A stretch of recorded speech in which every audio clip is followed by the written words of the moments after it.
I've been critical of UConn and Paige Bueckers this season, so I thought it was only fair I give her some credit because she's played a lot better as of late. Paige has been efficient all season, but I've seen her start to put her imprint on the game more specifically as a decision maker. We saw it in the floor general role against South Carolina. It was her ability to drive, dish, set her teammates up that really got things going for them, even though she didn't shoot the ball well. Then she shot the ball much better in the next game against a lesser opponent. Now, of course, it helps when you've got the help that she has. Sarah Strong is a beast as a freshman, and AZ Fudd has really come along. I love AZ's prospects going forward because I think she has a high floor and a high ceiling because she can shoot the ball and doesn't need it. She has a high floor as a really high level role player.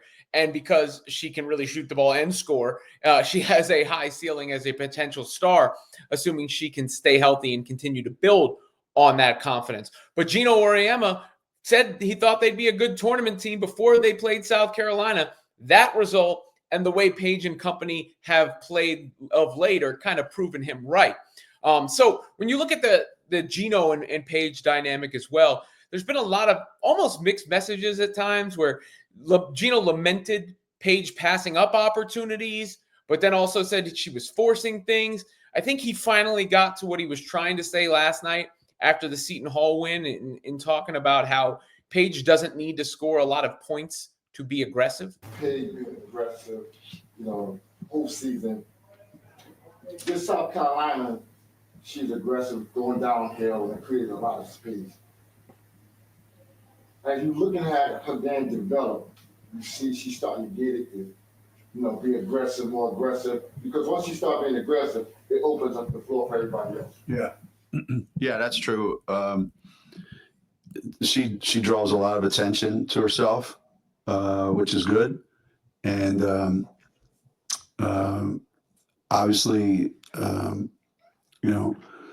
she could go out there and try to get 25 shots every night if she wanted it to be that way, but she doesn't. And like she said, I just want to make sure that she takes advantage of all the opportunities that she has.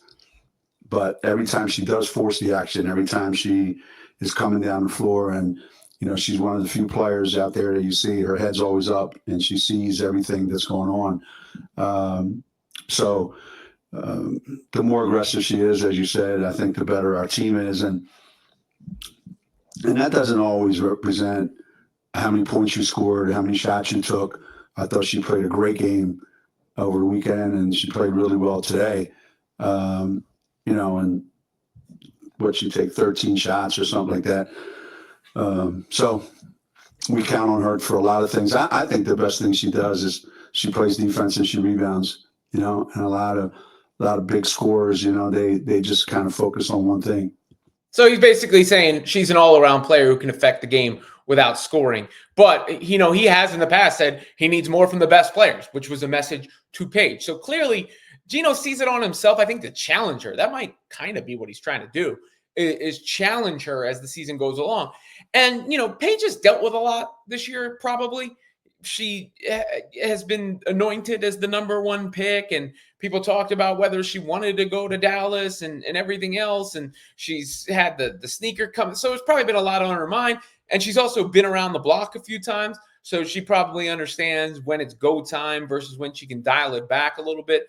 Look, the real true test is going to come, of course, against the other contending teams in March and in the NCAA tournament.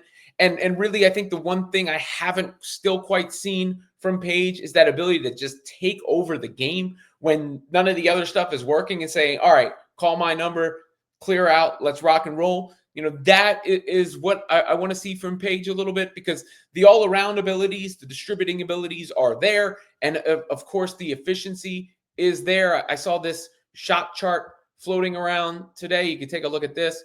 Pretty impressive if it's indeed accurate. The heat zones there, shooting the ball well from basically every spot on the floor, the percentages, as you can see. And this is off of this stat provided by Hunter Cruz, who wrote Paige is now 52.9% on pull-up twos, the best mark among high-volume mid-range scorers in Division I.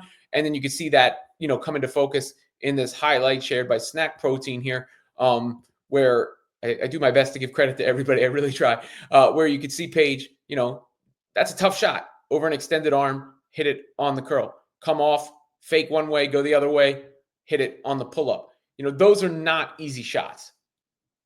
Goes left, another pull-up before the defense can get there, right in that in-between area. That looked like the one where she tweaked her knee a little bit. She was okay for the second half. Nice crossover, pull-up, money, cash. I won't say the third. Another pull-up off the ball fake. So these are pretty plays from Paige. Sarah Strong, by the way, basic pass there, but is a really terrific passer as well. And I think that the good formula for UConn here is Sarah Strong is getting more reps and is going to be more comfortable as a freshman as the season goes along, of course. So by the time it really matters, Sarah Strong has seen and been in more situations, which makes her a better player. And she is just a terrific talent with the size and the ability that she has and the passing ability that she has. She can score inside. She can shoot the ball. She can pass the ball. Her, future is, up there. And then AZ Fudd, it probably just took her a while to get comfortable out on the floor. Devastating injury, comes back. Mental hurdle. Takes a minute to get over that, but she lit up South Carolina. She had 34 the game before that, and you really see that backcourt of Fudd and Bueckers that everybody sort of fantasized about and didn't get to see coming to fruition.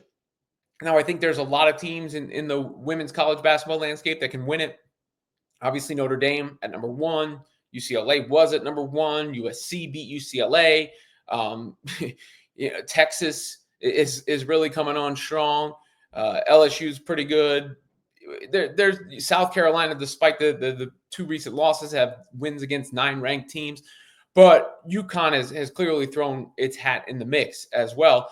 And when they get on the floor, other than maybe Notre Dame, I'm not sure there's another team that has 3 players that are as talented as UConn had. And it finally showed up because they had looked soft and they had looked gettable, but maybe they were just gelling and the season needed to get rolling and they needed to get closer to crunch time, if you will, because there's going to be a lot of pressure on Paige come the tournament. There is. She is the best known player in the sport. And she is a UConn player who has not won a championship, who's the presumptive number 1 pick. So she will be judged under that lens, right? Or can you finally win a championship for UConn, or will you be the best player and never win a championship? Are you really worth the number 1 pick? What are you really about? But I did want to give her a little bit of props because I've been critical of Paige on much of this season and UConn as well. But they do appear like they're coming on.